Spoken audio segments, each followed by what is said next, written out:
how are you going to make the most of the year ahead? What are going to be the key things that you're going to do differently, and how are you going to put those into action? Hi, I'm Martin Sharp, award-winning speaker, mentor, coach and consultant. And today we're going to be looking at that key aspect that everyone does at the beginning of the year, which is actually the planning.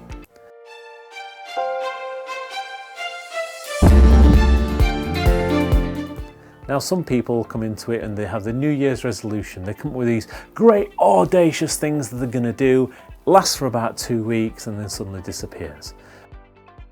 And some industries are built on this. In fact, if you look at the fitness industry, they take probably most of their money in the first few weeks of January for people that take their services and never use them. They go in there with the greatest intention but have no idea of how to execute against it.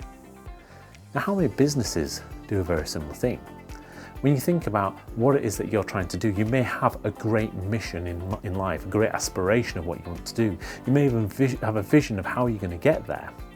But if you just leave it at that and you don't break it down to some of the key steps below it, then what you'll find is you've got no way of being able to track how well you're doing, what are going to be the next steps to get there. And to take a giant leap from where you are now to where you want to be in the future may be too big to do in one step. So breaking this down into smaller, more manageable items will mean that you have got a way of feeling achievement as you go through that. And also, as you start to learn more about your aspiration or your mission of how you're going to get your business, you may find there's actually different things come out. That means you have to change tack along that journey. So how do we do this, you might be thinking? And this is where we come down to goals, drivers and objectives. So what do I mean by a goal? So for me, a goal is something in the future, it's something you're aiming towards, it's something that you want, something that you're going to gain by. And these kind of goals may be what people call stretch goals. It might be something where it's just slightly out of your reach, you're not too sure whether you're going to be able to achieve it. And in fact, that's the way in many cases you want it to be. Because if goals were really easy to achieve all the time, then the reality is you're not really stretching where you're going. You're not really pushing things further forwards. You're just kind of taking a small shuffle step. Then we can't think about what drivers are. Now, drivers are things that we're trying to move away from, things that we know are causing us problems, causing us pains, things that we know if we don't change are going to cause us bigger issues in the future. So these kind of drivers that we have, along with our goals, when we start to combine them, it starts to give us some kind of viewpoint of what the future of our business could be. So if you imagine, what would the future of your business be if you achieved those stretch goals that you've got for yourself? Or you moved away from those drivers that are currently causing you pain? So how do we do that? And this is where I like to come in with the objectives. For me, objectives are much more tangible. These are kind of like the smaller steps, the baby steps in between. It's like the great goals and the amazing mission that you've got set yourself on. And as you start to build up these objectives step by step, they compound to the point where eventually you do achieve your goals or you've moved away from your drivers. And for that, you can use a variety of methods being able to set the goals, but there are some very key things you should be thinking about. An objective itself needs to be a measurable item. How do you know when you've achieved that objective? How do you know when you got to the end of it? What have you learned from that journey?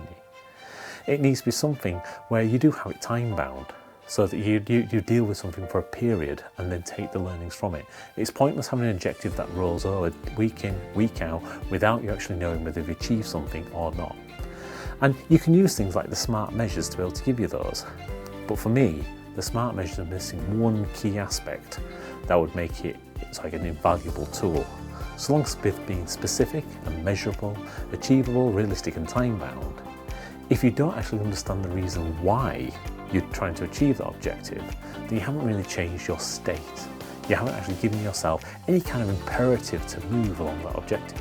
And this is where objectives kind of just get left by the wayside. People just kind of meander along with them, thinking, oh, eventually I'll get around to doing it, eventually I'll lose weight, eventually I'll make that £1 million. Whatever the eventually is inside your life, it's because you haven't given it enough emphasis behind it to say why you want to achieve it. So alongside setting those other key measures, such as specific, measurable, achievable, realistic and time-bound, think about the reason why you need to achieve that objective. And this is where pinning it to some of those greater goals or great drivers can come in place, because it will always remind you of what's kicking you if you don't do it, and what's drawing you if you do. So I'd like to leave you with a thought about how you're going to be planning your years ahead. Are you going to be splitting up your mission and vision into goals and drivers?